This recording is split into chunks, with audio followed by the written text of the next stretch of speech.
Bonsoir à tous, ravi de vous retrouver pour le 19h à la une ce soir.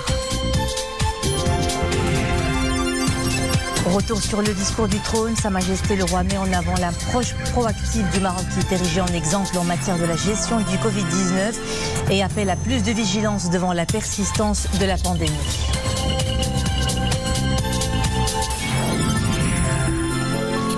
Élection professionnelle, ce sera vendredi prochain 6 août. La campagne électorale bat son plein avant d'élire les futurs membres des chambres professionnelles.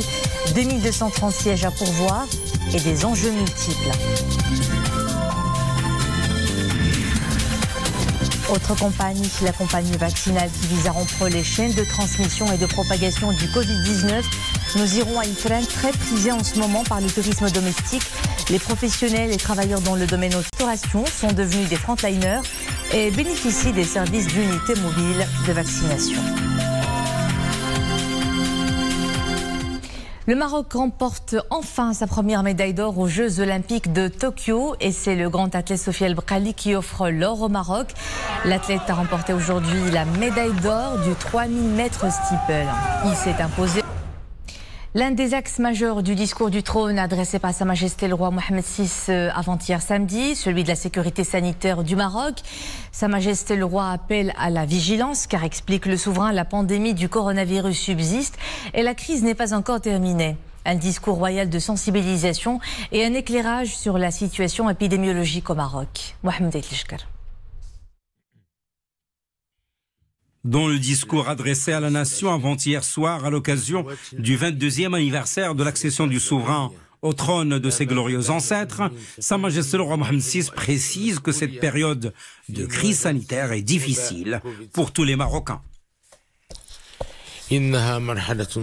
Pour tous, la période est difficile et elle l'est également pour moi personnellement, à l'égal de tout citoyen. Elle l'est pour ma famille. Soyez assurés que je connais la détresse des Marocains et que j'en souffre comme eux, partageant totalement leurs ressentis en pareilles circonstances. Sa Majesté le Roi Mohammed VI rappelle ensuite les initiatives et actions menées pour amortir le choc de l'impact négatif laissé par la pandémie sur les projets et les activités économiques et sur la situation matérielle et sociale de nombreux citoyens.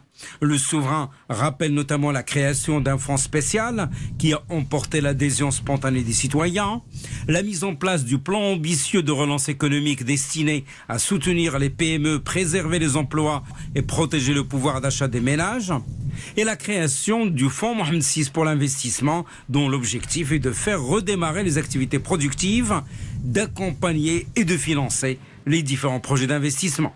Le souverain se félicite ensuite du bon déroulement de la campagne nationale de vaccination anti-Covid-19. Aujourd'hui, nous pouvons être fiers à plusieurs titres.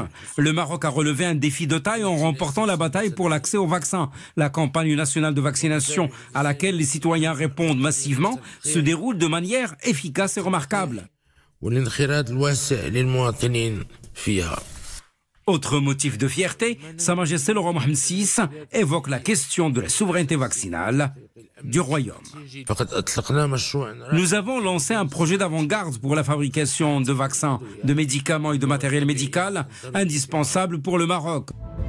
Sa Majesté le Roi Mohammed VI qualifie cette souveraineté de composante essentielle de la sécurité stratégique du Maroc. Le général d'armée James McConville, chef d'état-major de l'armée de terre des États-Unis, est en visite à Rabat. Il a été reçu respectivement par le ministre délégué chargé de l'administration de la défense nationale et le général de corps d'armée, inspecteur général des forces armées royales, sur hautes instructions de Sa Majesté le Roi, chef suprême et chef d'état-major général des forces armées royales. Lors de ces entretiens, les responsables ont exprimé leur satisfaction quant à la densité, la durabilité et l'excellence des relations de coopération bilatérale à travers les actions de formation et d'échange d'expériences et à travers la tenue régulière des exercices conjoints, en particulier l'exercice African Lion 2021. La coopération stratégique entre Rabat et Washington a été couronnée en octobre 2020 par la signature d'un mémorandum d'entente traçant la feuille de route décennale 2020-2030 pour la consolidation des relations bilatérales dans le domaine de la défense. La terre a de nouveau tremblé dans la province de Driouech.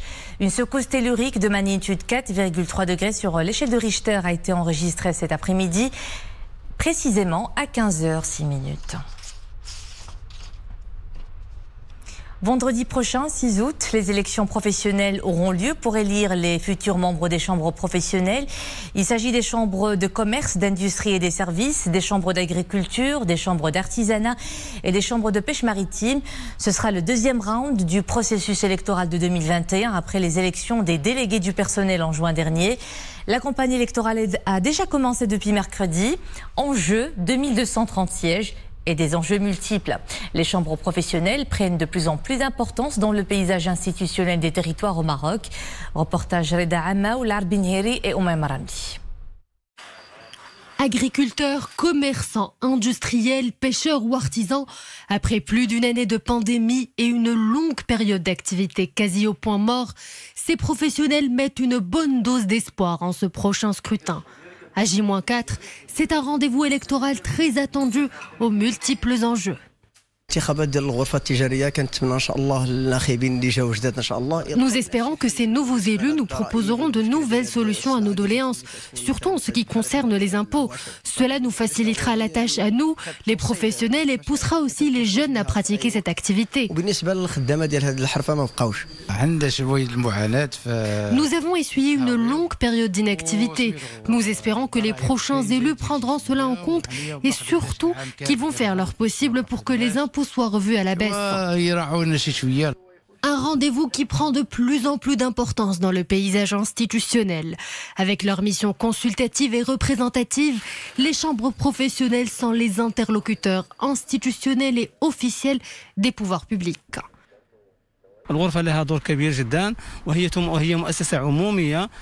Les chambres professionnelles jouent un rôle très important dans le développement des régions. D'ailleurs, de nombreuses missions leur ont été confiées.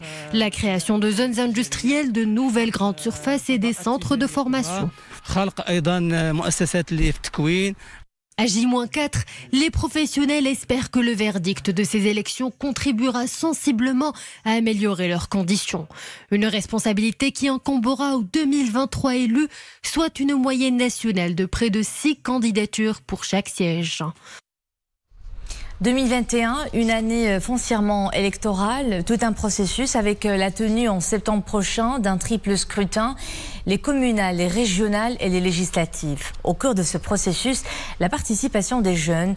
Loin d'être un acquis, l'implication de la jeunesse dans la chose politique est d'une importance capitale, car c'est ce capital jeunesse qui constitue la future élite politique et électorale de demain.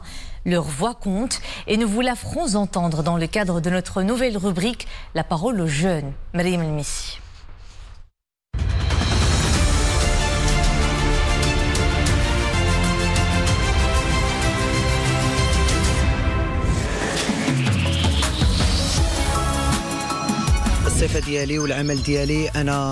Je suis auto-entrepreneur. J'exerce dans le secteur de l'animation artistique.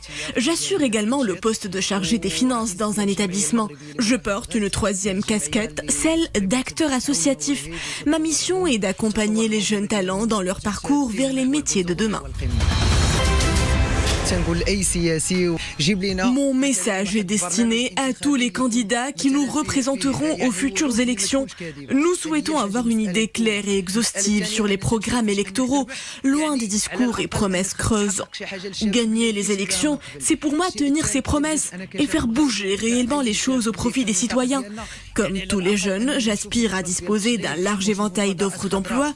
Aussi, ma région manque cruellement d'espaces verts et de centres de culture, nous permettant, nous les jeunes, de laisser libre cours à notre créativité.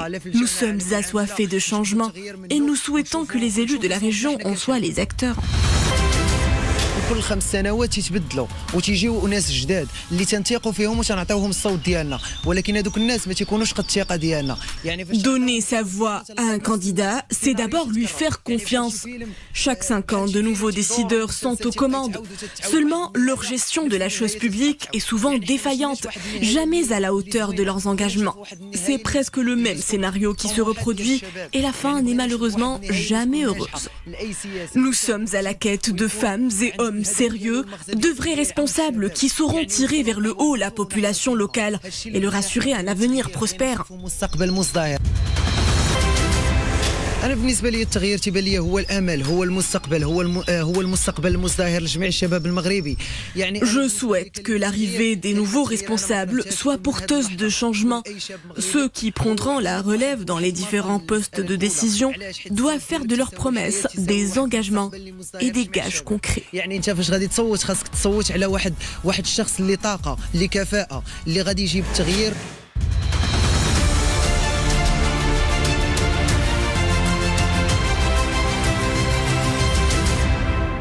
Et c'est déjà le compte à rebours pour les prochaines échéances électorales. Nous vous proposons dans notre édition à partir ce soir des éclairages sur les enjeux de ces scrutins à travers diverses thématiques dont celles traitant de quelques-uns des aspects des programmes électoraux des partis politiques. Aucun classement des partis n'est établi. La programmation du passage de ces partis est arbitraire. Nous vous proposons donc chaque soir les réponses d'un parti politique à 4 questions, toujours les mêmes, ce soir avec le secrétaire général du PAM.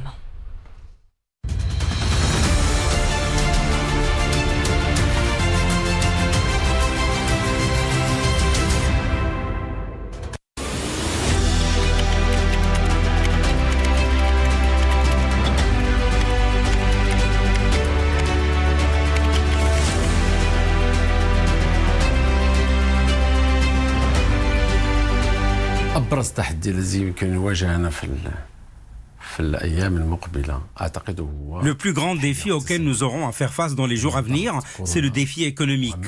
La pression consécutive à la crise du coronavirus et les répercussions de 2 années du Covid au plan économique impacteront à coup sûr la situation économique prochaine. C'est pour cette raison que nous devons tous nous préparer à cela en tant que parti politique. Nous en tenons compte. Nous avons émis des réflexions sur la nature de la relance économique post-coronavirus. Nous considérons que ce sujet est de toute première importance. Nous avons préparé un ensemble de visions sur les moyens de surmonter cette pression qu'exercera la crise du Covid au plan économique et également au plan social. Le plus grand défi pour nous, c'est d'être en capacité de mobiliser l'intelligence collective en vue de trouver des solutions et issues. Et cet objectif ne sera atteint à notre sens que par la conjugaison des efforts de toutes les forces vives du Maroc pour aider les Marocains, pour aider notre pays à surmonter cette crise du coronavirus. لمساعدة المغاربة ومساعدة دولتنا للخروج من أزمة ما بعد كورونا.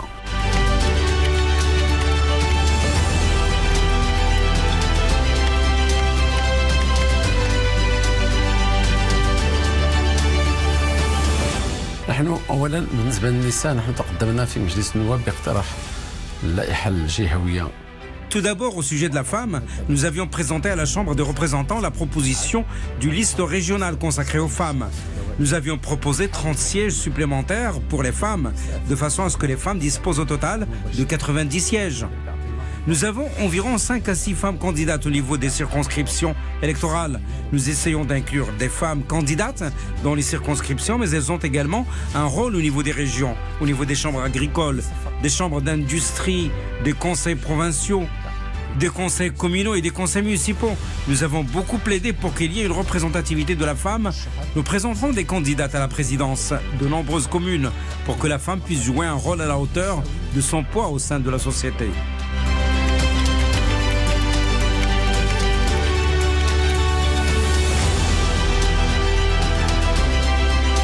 المعايير متعددة ومتناقضة ومتضاربة لأنه حينما يكون الهدف هو الحصول على كرسي.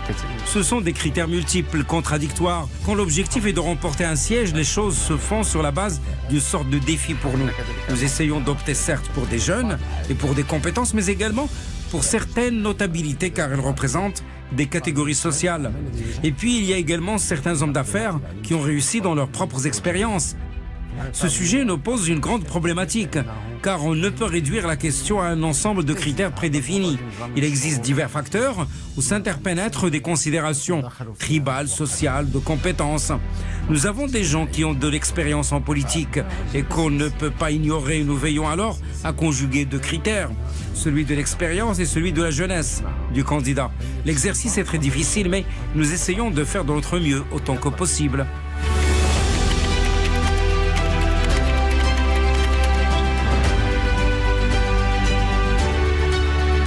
دعوتي إلى المواطنين أولا التسجيل في الانتخابات. J'appelle les citoyens d'abord à s'inscrire et à voter, car l'inscription sur les listes électorales et le vote donnent le droit d'avoir une influence sur la décision politique. Le citoyen pourra ainsi contribuer au débat politique qui suivra. J'appelle donc tout le monde à participer aux élections, à voter, à choisir le candidat qui convient. C'est ce qui permettra de faire évoluer davantage le processus démocratique. Plus la démocratie évolue, plus elle se renouvelle, plus elle tend vers le meilleur. C'est l'abstentionnisme qui poignarde la démocratie dans le dos. Mais si la société contribue par le vote, par la présence, par la participation, elle renforcera la démocratie qui sera plus sérieuse, plus existentielle. C'est pour cela que nous appelons tout le monde à contribuer chacun depuis sa position, par la candidature ou par le vote.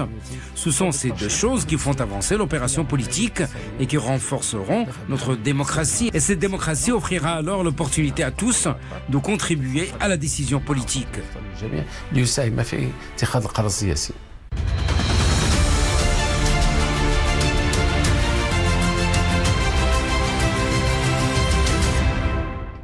La situation épidémiologique se dégrade malheureusement ces derniers jours. 52 patients sont décédés des suites des complications du Covid et 4206 nouveaux cas au cours des dernières 24 heures. En seulement 24 heures, 284 patients ont été admis en réanimation et en soins intensifs, ce qui porte le total des cas graves et sévères à 1115, dont 41 sous intubation. Et pour ce qui est de la vaccination, le nombre de primo-vaccinés s'approche des 14 millions, alors que celui des personnes complètement vaccinées s'élève à 10 283 660. Et en raison donc de cette dégradation alarmante de la situation, le gouvernement vient d'annoncer une série de mesures restrictives, notamment l'interdiction des déplacements nocturnes au plan national de 21h à 5h du matin. L'interdiction des déplacements de et vers Casablanca, Marrakech et Agadir, sauf pour les personnes qui ont leur passe vaccinal, les personnes qui sont dans l'urgence médicale et les personnes chargées du transport des marchandises, en plus des personnes qui détiennent leurs ordres de mission. La fermeture des cafés et restaurants à partir de 21h et la fermeture des hammams, des salles de sport et des piscines couvertes. La jauge pour les rassemblements est de 25 personnes pour les hôtels, 75% de la capacité d'accueil. Nous y reviendrons dans nos prochaines éditions sur Al-Oula. Rompre les chaînes de transmission et de propagation du virus passe certes par le respect strict des mesures barrières, mais aussi par la vaccination de tous ceux qui sont en contact direct avec les citoyens en cette période estivale de vacances, de voyage et de tourisme. L'exemple à Ifrane qui vaccine les professionnels et travailleurs dans le domaine hôtelier et de la restauration. L'initiative est exemplaire, vous le verrez dans ce reportage d'Ahmed El-Fadeli avec un commentaire de Zakaria Mouqin Billah et Oumaima Ramli. À vous, ça va? S'il vous plaît, l'équipe pour passer la première vaccination. Nous sommes dans une unité hôtelière à proximité de la ville d'Ifrane. Ce matin, les employés sont appelés au hall d'entrée afin de recevoir leur première dose du vaccin. Le personnel médical est déjà sur place. Le processus est le même que dans les centres de vaccination. Enregistrement, consultation médicale avant l'administration du vaccin. On m'a demandé si je souffrais de maladies chroniques ou si je suivais un traitement. Je ne souffre d'aucune infection. La première injection s'est bien passée et on m'a donné rendez-vous pour la deuxième. À tour de rôle, les employés de l'hôtel se font vacciner. En contact permanent avec les clients, ces employés sont davantage exposés au risque d'infection par le virus et surtout au danger de le transmettre à la clientèle. Les responsables de l'hôtel ont fait venir l'équipe de vaccination sur place dans le but de rapprocher le service du personnel. J'ai pris ma première dose. Pour d'autres collègues, c'était la deuxième. J'invite les citoyens à faire le vaccin afin d'endiguer la propagation de la pandémie.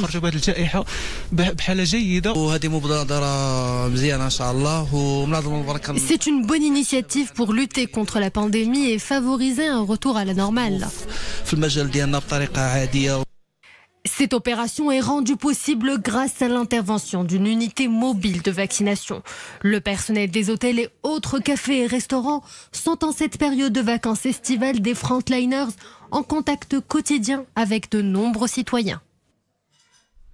Une grande figure du théâtre, du petit et du grand écran nous quitte. L'actrice marocaine Fatima El-Gragui est décédée ce matin. Elle avait 80 ans. Elle est élue une des pionnières de l'art d'interprétation qui ont ouvert grand les portes à la femme marocaine pour intégrer ce domaine créatif et fascinant.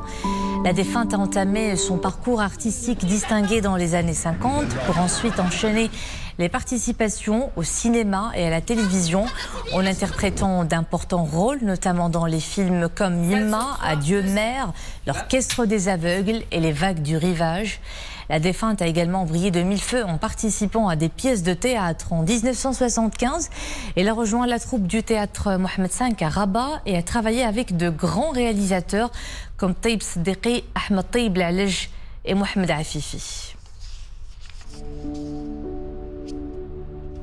دائما كنطلب الله ما نموت حتى نشوف الشباب وليداتي خدامين ونتفرج فيهم ونبرد قلبي اللي ما كنتش انا محرومه من السينما ومن التلفزيون ومن المسرح الشباب. Et on se quitte sur des images qui feront certainement plaisir à ceux qui affectionnent les voitures d'époque. Des berlines vintage ont sillonné les rues de Mohamedia en commémoration de la fête du trône. La place Moulay El Hassan fut le point de rassemblement et de départ de ces carrosseries classiques qui renvoient à différentes époques d'histoire.